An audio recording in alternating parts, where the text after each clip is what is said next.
Greetings to all viewers. This is Professor Ankit Singh.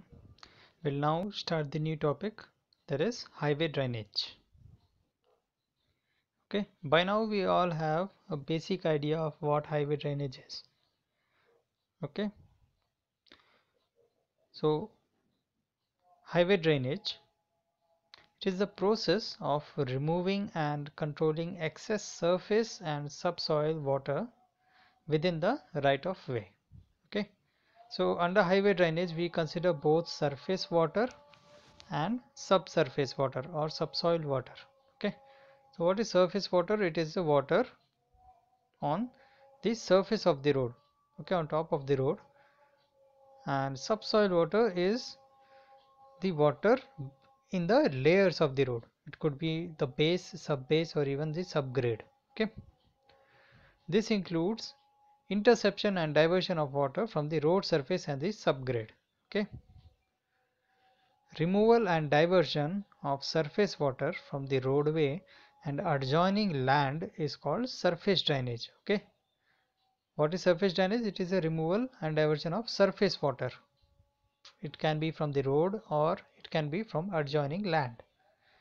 And diversion or removal of excess soil water from the subgrade is subsurface drainage. So what is the significance of highway drainage?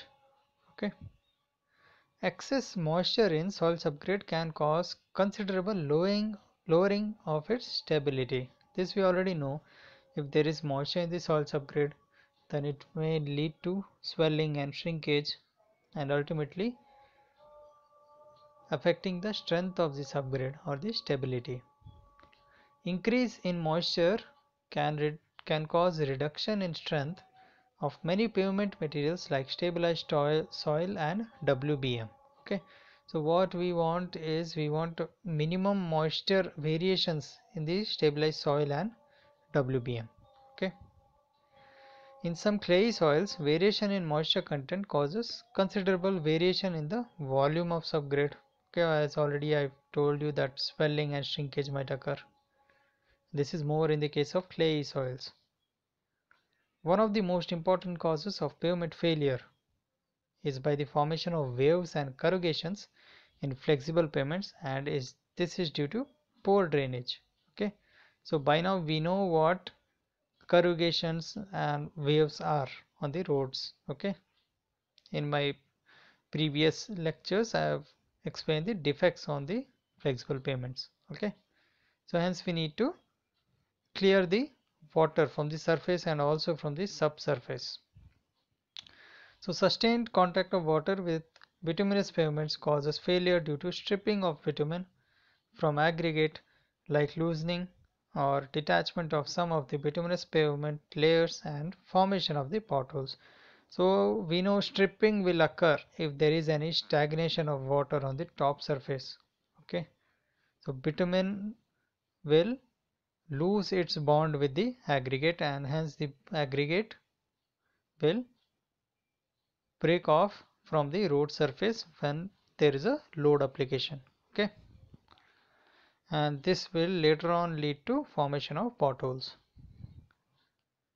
The prime cause of failure in rigid pavements is by mud pumping and is due to presence of water in fine subgrade soil.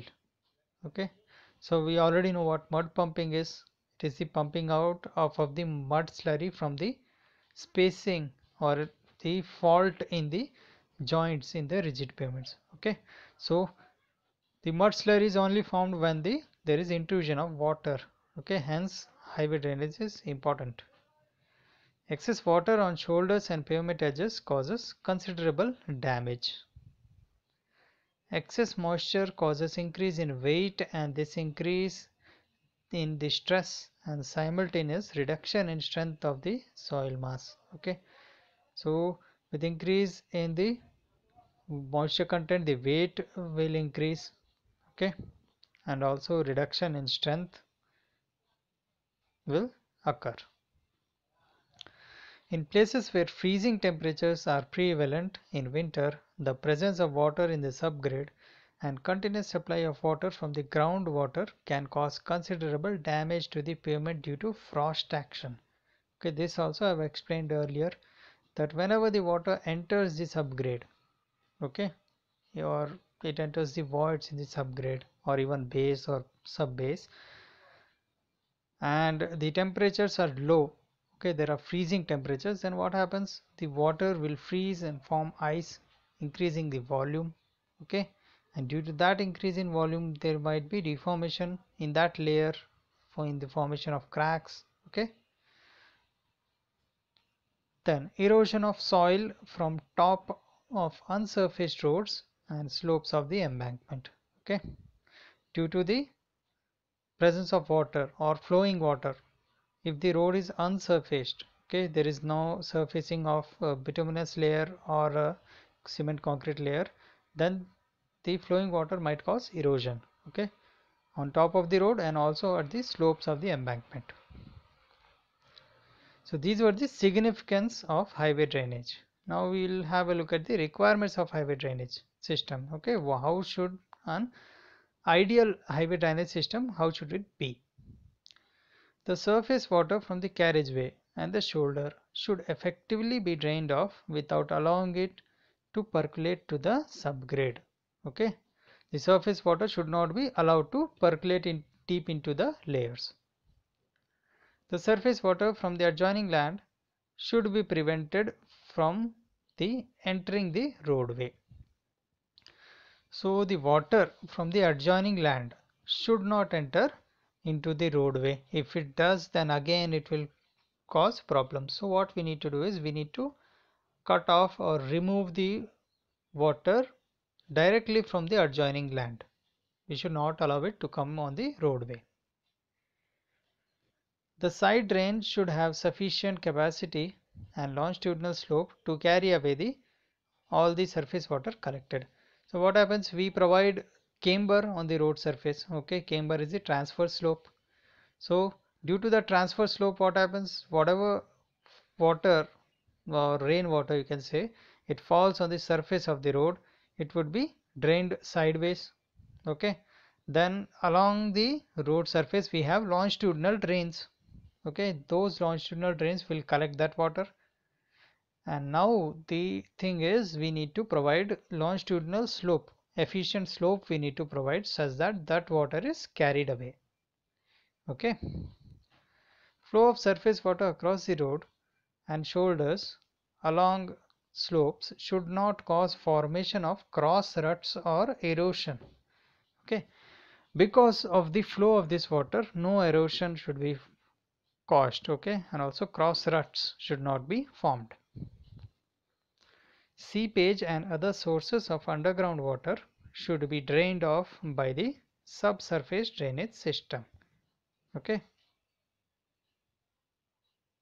Highest level groundwater table should be kept well below the level of subgrade, preferably at least 1.2 meters.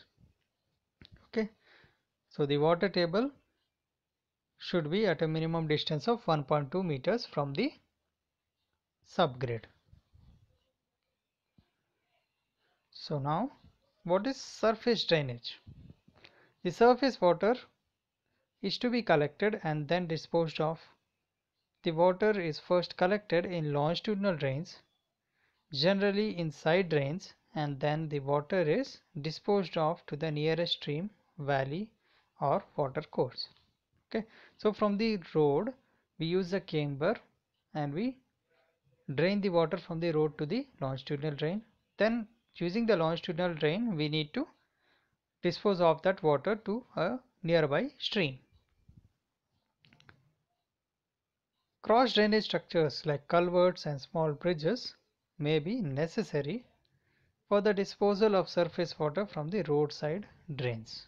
Okay, so at times we need to provide culverts or small bridges along the road surface for the disposal of the surface water. The water from the pavement surface is removed by providing the camber or cross slope to the pavement. Okay, we know this. The rate of this cross slope is decided based on the type of pavement surface and amount of rainfall. Okay, this also we have already studied.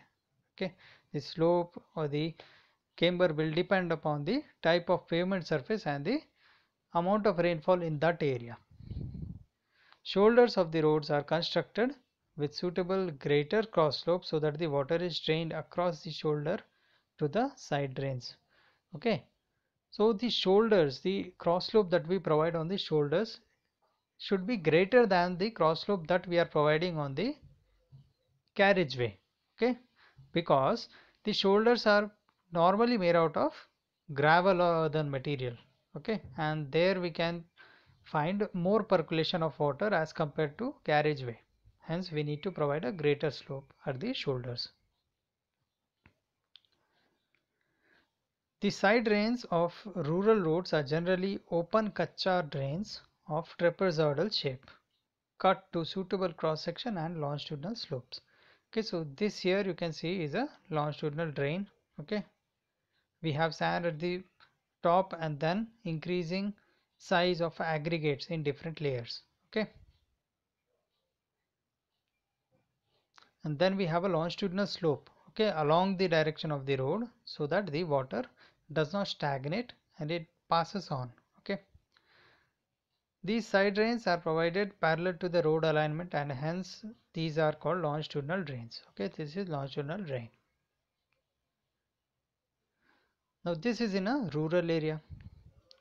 In urban roads, because of the limitation of land width and also due to the presence of footpath, dividing islands and other road facility, it is necessary to provide underground longitudinal drains. Okay, so in urban areas, in cities, we don't have the luxury of having the space along the roads. So what we do is along the footpath only we provide the longitudinal drains along the footpaths and along the curbs. Okay, water drained from the pavement surface can be carried forward in the longitudinal drain between the curb and the pavement of the for short distances. Now these are formed for short distances, then later on we connect them to manholes. This water may be collected in catch pits at suitable intervals and led through underground drainage pipes. Okay, so this is a catch pit over here. Now the next topic is subsurface drainage. I'll start with this in my next class. Thank you.